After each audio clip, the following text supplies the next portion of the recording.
So, hello guys, what's up? It's me again, si Mima Alicia Nyot, nagbabalik ulit para sa ating panibagong video. So, ito na nga po guys. Pag-usapan lang po natin ng bahagya itong si Re-elect and Senator Tolentino.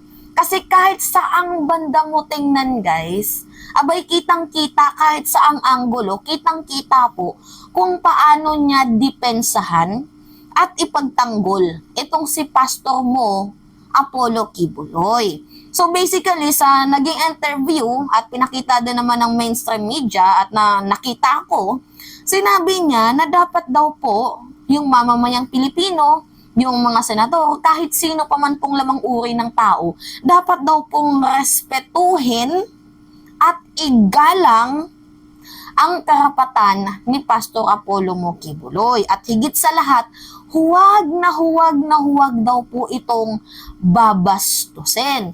Yan po yung kanyang pagdidiinan. Actually, nakakuha pa nga tayo ng balita from Impact Leadership. So sabi niya, igalang po natin ang karapatan ni Pastor Kibuloy. So igalang daw po natin yung karapatan ni Kibs. So para naman sa akin guys, hindi ba dapat yung salitang igalang ay dapat si Kibuloy yung kanyang pinagsabihan? Kasi si Kibuloy po yung hindi marunong gumalang at hindi po marunong sumunod sa batas, feeling above the law. Kasi imagine that guys binabastos niya po at hindi ginagalang ang Senado. Ilang beses na siyang pinatawag. First, second. So, naghimutok siya yung nilabas na yung subpoena. So, ngayong March 5, we do not know kung a-attend itong si Pastor Kibs or hindi. Alam mo, Senator Tolentino, re-elect ka pa man din. Well, hindi na natin masisisi guys kasi itong si Kibuloy up to this moment ay meron pong huge following numbers, which is yung KOGC ay humigit kumulang ata 6 million yung mga naniniwala sa Kingdom of Jesus Christ. So, kawalan din po sa boto yung 6M na yan. Kung iwanan ni Tolentino itong si Pastor Mo Kibs. Anyway, alam nyo, ako'y nahiwagaan lang. Kasi sinasabi nila na dapat daw pong igalang ang karapatan ni Kibuloy. Buti pa yung kay Kibuloy, naisip niyong igalang ang karapatan niya. Samantalang yung karapatan ng mga di umano'y biktima, abay bakit parang, diba pansin nyo guys, tahimik sila. Hindi man lang sila nag-i-spluk. Ang double standard, nagdedemand sila ng karapatan, igalang, huwag bastusin itong si Kibuloy, pero yung karapatan ng mga di umano'y biktima na hinahawakan ngayon na Senator Risa Ontiveros, kaya nga humihingi ng hustisya, abay bakit hindi kayo bumuboses? Diba? Hindi man lang kayo makapagsalita. Tapos sasabihin mo na ang pinakamataas at ang mababang uri ng tao ay mayroong parehas na basic human rights? Come on! Anyway, ito yung video guys. Panood ko muna sa inyo Panood lang muna natin sa inyo. Paano niya pinagtanggol yung resource person. Kung matatandaan nyo, noong December, nung ako pa yung chairman ng Blue Ribbon Committee, binago natin yung rules. And the rules, as amended, would apply likewise to persons cited in contempt. So yung sa atin, sa pagbabago ng rules, ay binigyan po natin ng diin yung karapatang pantao noong mga humaharap sa mga committee. So do sa atin pong nilagay ay dapat kilalanin din yung kanilang karapatan as an individual, as a Filipino citizen. So yung sa akin, we reiterated that during that interview.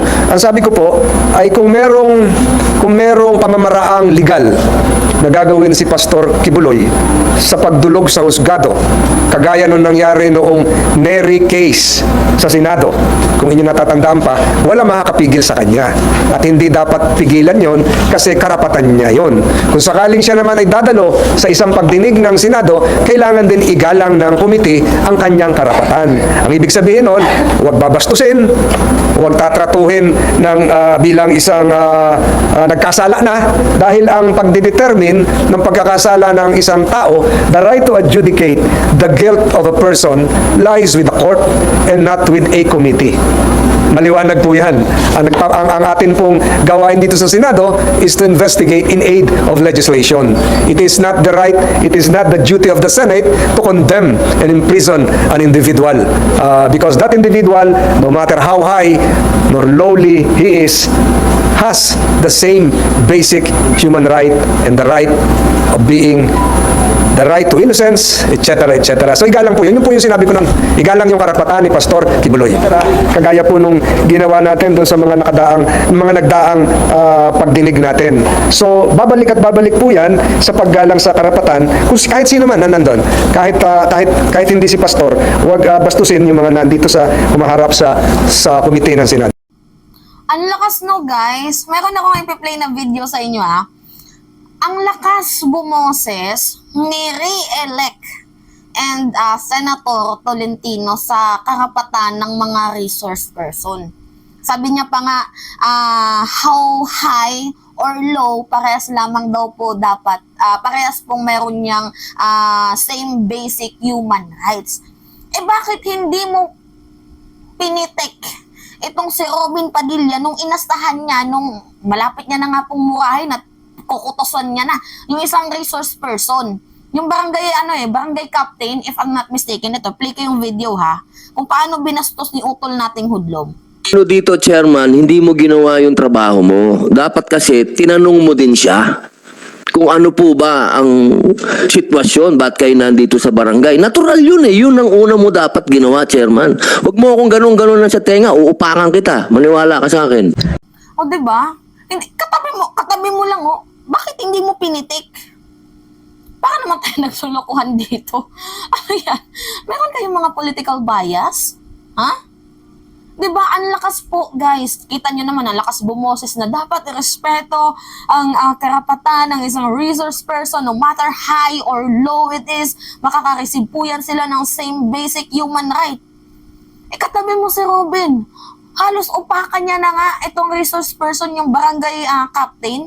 Tingnan mo yung kanyang inasta, katabi mo pa, hindi mo man lang pinitik, hindi mo man lang pinagsabihan, tapos sasabihin mo, no matter how high, no matter how low, ay makaka-receive ng same basic human rights. Baka high lang. Yung mga mabababang uri, hindi. Diba? Lakas niyong mag-demand nang igalang po natin si Potasyo-Potasya, pero hindi man lang ginagalang yung karapatan, yung human rights ng mga di umano'y biktima. Nako. Ano ulit yung sabi niya? Because that individual, no matter how high nor lowly he is, has the same basic human right and the right of being the right to innocence, etc., etc. So igalang po yun. Yun po yung sinabi ko ng igalang yung karapatan ni Pastor Kibuloy. Okay. Igalang po ang karapatan ni Pastor Kibuloy. Kita nyo guys, yung moral lesson natin dito is makikita nyo kung saan tumatagilid itong mga senador na to. Kung sa karapatan ng mamamayang Pilipino or para lang ho sa kanilang mga political interest. Kitang-kita nyo naman ata guys sa video, no? 'Di ba? Sana bago sila nag-demand ng karapatan ni Kibs, nirespeto din muna nila ni Kibuloy itong Senado at yung karapatan ng mga biktima. Kasi basic lang naman yan guys, bakit hindi na lang po siya umattend? Harapin yung mga aligasyon sa kanya, linisin niya ang kanyang pangalan kung totoo hindi man siya nagkasala, pero bakit parang tila baga, umi-skip siya? Tapos ang dami pa nga yung sinasabi, si President Marcos ay nag-akakila ng voodoo from Africa. Diba? Napakadilulo na ni Kibuloy ngayon. Nag-apply ng witchcraft, nagsasagawa sila ng mga sa Malacanang, Pink Tuesday. Yung mga ganon, dilulo moves. Ipapa-assassinate nila ako. Diba? Rendition na yung nila. Totoo ba yun? Magnanakaw ka, adik? Tinulungan pa naman kita. Diba? Imbes na ganun yung sabihin ni Kibs, harapin niya na lang. Kasi napakasimple lang naman dito yung hugot ni Kibuloy eh. Binigyan siya ng sabpina. Yun. Kasi ipapakontempt siya ni Senator Risa Ontiveros. Parang pinagtutulungan ng mga ano na to ng mga senator na to itong si Risa Ontiveros. Tingnan nyo. Babae lang pala ang katapat ninyo. Kaloka. Anyway. Saludo pa din ako dito kay Senator Risa Ontiveros. Tapang. Tapang guys. Tapang. Tapang talaga.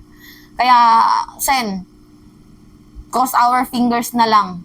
Madami kaming naniniwala sa'yo na kaya mong malagpasan itong committee na hinahawakan mo ngayon. Nandito kami, sasamahan ka namin sa laban mo. I love you, Sen. Risa Ontiveros. Anyway, yun lamang ho guys. So that's me again, si Mima Alicia. Yung nagbabalik ulit para sa ating panibagong video.